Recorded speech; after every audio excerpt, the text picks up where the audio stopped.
Hi friends, welcome to my channel. ఇవాల్టి special tomato నిల్వ పచ్చడి. ఒక నెల అయినా అలాగే నిల్వ చేసుకొని తినేటట్టు ఎలా చేయాలో చూపిస్తాను. పర్ఫెక్ట్గా ఎలా రావాలో కూడా చూపిస్తాను. ఇక వీడియోలోకి వెళ్దామా. ముందుగా 1/2 kg టమాటోస్ని తీసుకొని నీట్గా వాష్ చేసి కట్ చేసి తీసుకోవాలి. ఇప్పుడు స్టవ్ ఆన్ చేసి కడాయి పెట్టుకొని అందులో 200 grams ఆయిల్ని పోసుకొని అందులో కట్ చేసిన టమాటోస్ని అయితే వేసుకొని వేయించుకోవాలి. ఫ్లేమ్ అనేది హై ఫ్లేమ్లో పెట్టుకొని అయితే ఈ టమాటోస్ని వేయించుకోవాలి. మీకు మా కంటెంట్ నచ్చినట్టయితే సబ్స్క్రైబ్ చేసుకొని వాళ్ళంటే సబ్స్క్రైబ్ చేసుకోండి. అలాగే పక్కనున్న గంట సింబల్ని అయితే క్లిక్ చేయండి. నేను వీడియోస్ పోస్ట్ చేసినప్పుడు మీకు నోటిఫికేషన్ అయితే వస్తుంది. టమాటోస్ 70% బాగా మగ్గిన తర్వాత అందులో చిటికెడంత పసుపు అయితే వేసుకొని మళ్ళీ వేపుకోవాలి. మనకి టమాటోస్ బాగా మెత్తగా అయితే వచ్చేయాలండి. అప్పుడే మనకి పర్ఫెక్ట్ గా అయితే ఈ నిల్వ పచ్చడి అయితే వస్తుంది.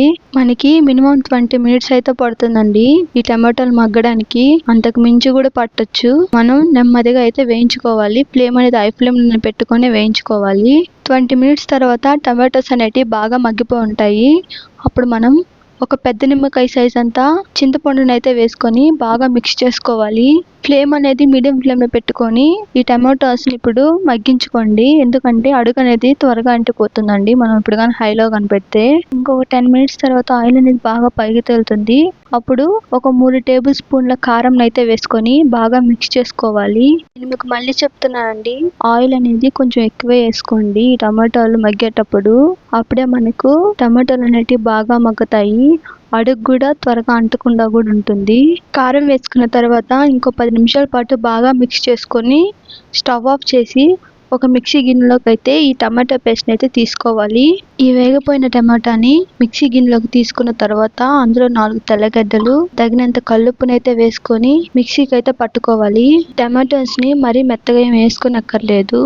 నేను చూపించిన విధంగా అయితే వేసుకోండి. టమాటో పేస్ట్ని పక్కన పెట్టుకున్న తర్వాత స్టవ్ ఆన్ చేసి కడాయి పెట్టుకొని 100 grams నూనె అయితే పోసుకొని నూనె వేడయ్యాక పోపు దినుసులను అయితే వేసుకోవాలి. పోపు దినుసులు వేసుకున్న తర్వాత ఒక 2 ఎండుమిర్చిని అయితే వేసి వేపుకోవాలి. పోపు దినుసులు వేగిపోయిన తర్వాత అందులో ఒక 7 తెల్లగడ్డలను అయితే వేసి వేపుకోవాలి. తెల్లగడ్డలు మనం 10 వేసుకున్నా ఏం పర్వాలేదు. తెల్లగడ్డలను వేసుకున్న తర్వాత చిటికెడంత ఇంగువ అయితే వేసుకోండి. ఇప్పుడు ఇందాక మనం పేస్ట్ చేసుకున్న టమాటోని అయితే ఇందులో వేసుకోవాలి. మీకు మా వీడియోస్ నచ్చినట్టయితే మీకు ఇంకా ఎలాంటి వీడియోస్ కావాలో కింద కామెంట్ సెక్షన్ లో అయితే కామెంట్ చేసేయండి. టమాటో పేస్ట్ ని వేసుకొని మిక్స్ చేసుకోవాలి. ఫ్లేమ్ అనేది మీడియం ఫ్లేమ్ లో పెట్టుకొని ఈ ప్రాసెస్ అయితే చేసుకోవాలండి. మనకి అడుగు అనేది అంటకుండా అయితే చేసుకోవాలి.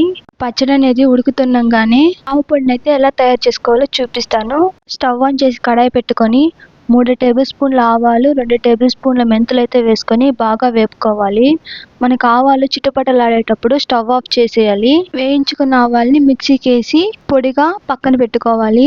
ఆవాల్ని పొడి చేసి పక్కన పెట్టుకున్న తర్వాత మనం వేపుకుంటున్న ఈ టమాటో పచ్చడిలో అయితే ఈ ఆవు పొడిని అయితే వేసుకోవాలి. 1.5 tablespoons ఆవు పొడి అయితే ఇందులో సరిపోతుందండి. ఫ్లేమ్ అనేది లో ఫ్లేమ్ లో పెట్టుకొని ఈ ఆవు పొడి మిక్స్ అయ్యేటట్టయితే బాగా కలుపుకోండి. ఒక 10 నిమిషాల పాటు బాగా వేపుకున్న తర్వాత మనకు ఆయిల్ అనేది ఇలా పైకి తేలుతుందండి. అప్పుడు స్టవ్ ఆఫ్ చేసి ఒక జార్లో అయినా దేంట్లో అయినా నిల్వ చేసుకోవడమే. ఇంతేనండి, టమాటో నిల్వ పచ్చడి రెడీ. 1 month అయినా కూడా ఈ నిల్వ పచ్చడి అలాగే ఉంటుందండి, చెడిపోకుండా. వేడి వేడి అన్నంలో ఈ టమాటో నిల్వ పచ్చడిని అయితే వేసుకొని నెయ్యి వేసుకొని తింటుంటే అమృతం లాగా ఉంటుందండి. మీరు ట్రై చేసి ఎలా ఉందో కామెంట్ సెక్షన్ లో అయితే చెప్పేయండి.